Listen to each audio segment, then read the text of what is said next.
तो triple EM हम लोग जो पढ़ रहे थे उसमें हम लोगों ने कल लास्ट में बताया था, सेंसर वगैरह के बारे में बताया था। आप लोग का 3 यूनिट इसमें खत्म हो चुका था। आज हम लोग चौथी यूनिट की ओर चलते हैं और इसमें नंबर ऑफ यूनिट है 6, तो 3 यूनिट और है। और इसमें जो सबसे बड़ा यूनिट है वो आपके पास में चौथी यूनिट है। उसके बाद छोटे छोटे यूनिट है, 2-3 लेक्चर में वीडियो में खत्म हो जाएगा। तो हम लोग देखते हैं चौथी यूनिट, इसका नेम क्या है, इंसुलेटिंग मटेरियल।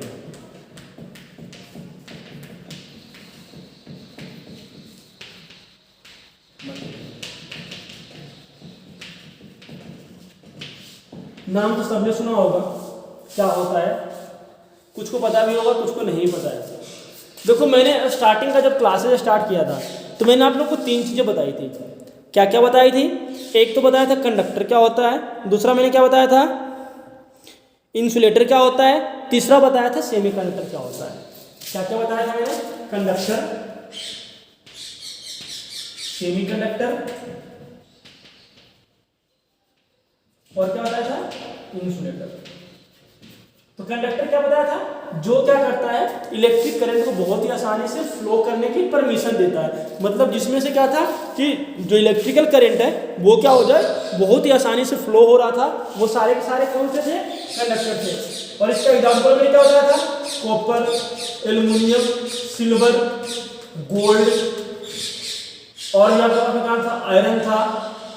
और मैंने बहुत सारे जो कंडक्टिंग मटेरियल है उसके मैंने बहुत ज़्यादा एक यूनिट बना रखा है, पूरा एक चैप्टर ही है, उसमें मैंने सारे के सारे डिस्कस कर लिए थे। दूसरा मैंने आप लोगों को क्या बताया था, सेमीकंडक्टर। सेमीकंडक्टर में क्या बताया था कि जिसकी कंडक्टिविटी किससे ज़्यादा होना चाहिए, इंसुलेटर से ज़्यादा हो और कंडक्टर से क्या हो, कम हो, वो सारे के सारे मटेरियल कौन से होंगे, सेमी कंडक्टिंग मटेरियल होंगे।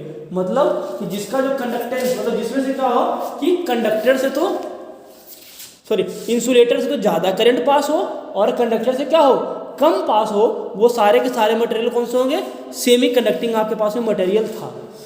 या फिर हम दूसरा तरीका से भी बोल सकते हैं कि जिसमें से कंडक्टर से ज़्यादा रेजिस्टेंस हो और इंसुलेटर से कम रेजिस्टेंस हो, उसे भी हम क्या बोलते हैं, सेमी कंडक्टर बोलते हैं। और इसके मैंने एग्जाम्पल बताए थे, जर्मेनियम बताया था, सिलिकॉन बताया था, उसके बाद इसमें मैंने बहुत सारे चीज़ बताया था आपके पास, P type, N type, intrinsic semiconductor, extrinsic semiconductor, बहुत सारी चीज़ मैंने आप लोग को इसमें भी डिस्कस करवाया था। और मैंने एक इंपॉर्टेंट पॉइंट दोनों के लिए क्या बताया था कि जो अगर कंडक्टर था तो जो कंडक्टर का जो आउटर मोस्ट सेल था उसमें कितने इलेक्ट्रॉन आ रहे थे, जो बच रहा था इलेक्ट्रॉन कितना था, 1, 2 या फिर 3। मतलब कंडक्टर कौन सा था, जिसके जो बाहरी सेल थे, आउटर मोस्ट जो सेल था उसमें 1, 2 या फिर 3 इलेक्ट्रॉन आपको क्या कर रहे थे, मिल रहे थे। वहीं अगर हम इंसुलेटर की बात करें, सॉरी सेमीकंडक्टर की बात करें, जो सेमीकंडक्टर कौन सा था, जिसमें आपके पास क्या हो रहा था, जो आउटर मोस्ट सेल है उसमें कितने इलेक्ट्रॉन मिलेंगे आपको, 4 इलेक्ट्रॉन अगर मिल रहे थे, वो सारे के सारे क्या थे आपके पास में, वो सारे के सारे आपके पास में सेमीकंडक्टर में आपके पास में आ रहे थे। उसके बाद में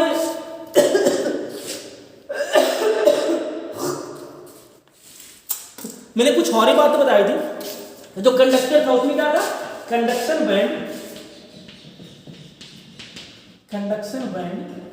एंड वैलेंस बैंड क्या हो रहा था आपस में एक दूसरे पे ओवरलैपिंग कर रहे थे, इसलिए क्या हो रहा था, इसमें करंट बहुत ही आसानी से फ्लो हो रहा था और इसका एनर्जी गैप क्या होता है, बहुत ही कम था। दूसरा के पास में क्या था, सेमीकंडक्टर। तो सेमीकंडक्टर केस में क्या था कि जो कंडक्शन बैंड था और वैलेंस बैंड में क्या था कि एक तो बैंड क्या था, पूरा का पूरा भरा हुआ था, दूसरा क्या था, एम्प्टी था, आधा। तो इसके कारण से क्या होता है, यहाँ पे एनर्जी गैप क्या था, थोड़ा सा ज्यादा था, कितना था, 1 इलेक्ट्रॉन वोल्ट था। और इंसुलेटर केस में क्या होता है, एक क्या होता है पूरा भरा होता है और एक क्या होता है पूरा ही खाली होता है। तो अब जो हम लोग पढ़ने जा रहे हैं आज का यूनिट, वो कौन सा है, इंसुलेटर। और इंसुलेटर होता क्या है, जो क्या करे, इलेक्ट्रिक करंट को फ्लो होने में क्या करे, फ्लो होने ना दे, मतलब जिसमें से क्या हो सकता है, इलेक्ट्रिक करंट आपके पास में पास नहीं हो सकता, वो क्या होता है, वो सारे के सारे क्या होते हैं, इंसुलेटर होते हैं। अब देखो अगर हम बात करें इंसुलेटर की, तो इंसुलेटर जो है इसकी भी कुछ प्रॉपर्टी है, क्योंकि सब चीज़ का मैंने प्रॉपर्टीज को पढ़ा था, कॉपर का पढ़ लिया, सेमीकंडक्टर का पढ़ लिया। तो अब हमारे पास अगर इंसुलेटर आता है तो इसके भी हम क्या पढ़ेंगे, प्रॉपर्टीज पढ़ेंगे, इसके टाइप्स पढ़ेंगे, बहुत सारे मटेरियल उसके बारे में क्या करेंगे, अलग अलग हम पढ़ेंगे वो आगे क्लास में पढ़ेंगे, लेकिन जिसकी जो मेन इंपॉर्टेंट प्रॉपर्टी है हम वो तो आज देख ही लेते हैं।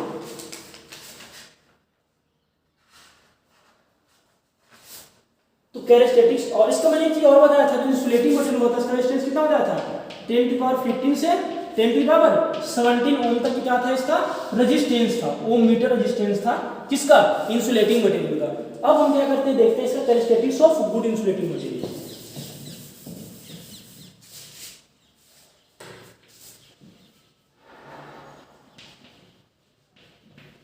कैरेस्टेटिक्स ऑफ गुड इंसुलेटिंग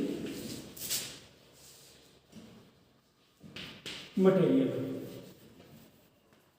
क्या क्या कैरेक्टरिस्टिक्स होता है, सबसे पहला चीज होता है हाई रेजिस्टिविटी या फिर high insulation, high insulation resistance. तो मतलब जो भी आपके पास में क्या होगा, जो अच्छा इंसुलेटर होगा उसका इंसुलेशन रेजिस्टेंस क्या होगा, इंसुलेशन बहुत ही ज़्यादा हाई होगा, क्योंकि जितना ज़्यादा हाई इंसुलेशन का रेजिस्टेंस होगा उतना इसमें क्या होगा, करंट कम आपके पास में क्या होगा उसमें से फ्लो हो सकता है।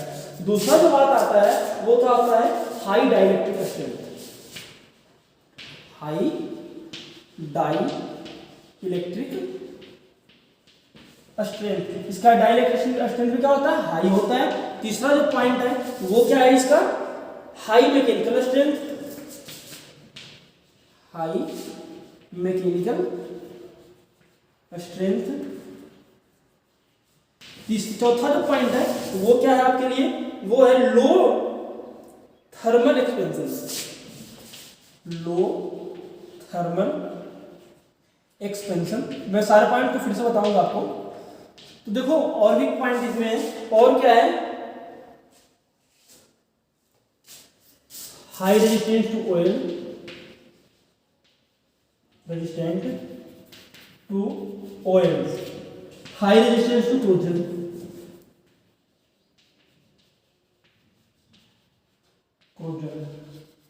ये सब इसके पॉइंट है। तो देखो इंसुलेशन रेजिस्टेंस क्या होना चाहिए इसका बहुत ही हाई होना चाहिए, डाइलेक्ट्रिक स्ट्रेंथ क्या होना चाहिए इसकी हाई होनी चाहिए, क्योंकि अगर डाइलेक्ट्रिक स्ट्रेंथ अगर कम होगा तो क्या होगा, मतलब इंसुलेटर अच्छा आपके पास नहीं हो सकता है।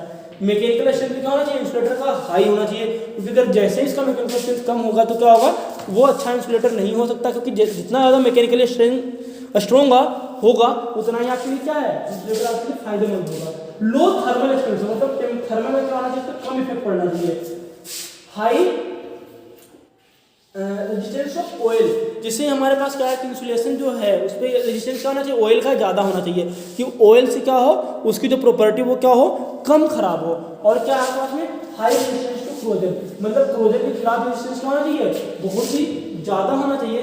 तो ये सारे के सारे और भी प्रॉपर्टीज हैं, हम उसको क्या करेंगे देखेंगे, और आगे इन सभी मटेरियल के बारे में क्या करेंगे हम अलग अलग पढ़ेंगे, और सारे प्रॉपर्टी को क्या करेंगे इसको एक्सप्लेन करेंगे, कितने प्रकार का होता है इंसुलेटिंग मटेरियल, कौन कौन सा हम यूज करते हैं, ठीक है ना। तो ये सारे के सारे क्या है इंसुलेटिंग मटेरियल्स हैं। और जिसको ने भी ये वीडियो नहीं देखा पीछे वाला, प्लीज़ वो वीडियो देखिए, क्योंकि अगर आप वीडियो नहीं देखेंगे तो आपको टॉपिक्स क्या होगा पूरा कॉन्सेप्ट क्लियर आपको नहीं होगा, क्योंकि जो यूनिट स्टार्ट होता है इससे पहले जो इंट्रोडक्शन की क्लासेस की चली है वो सारे क्लासेज आपको देखना बहुत ही कंपलसरी है।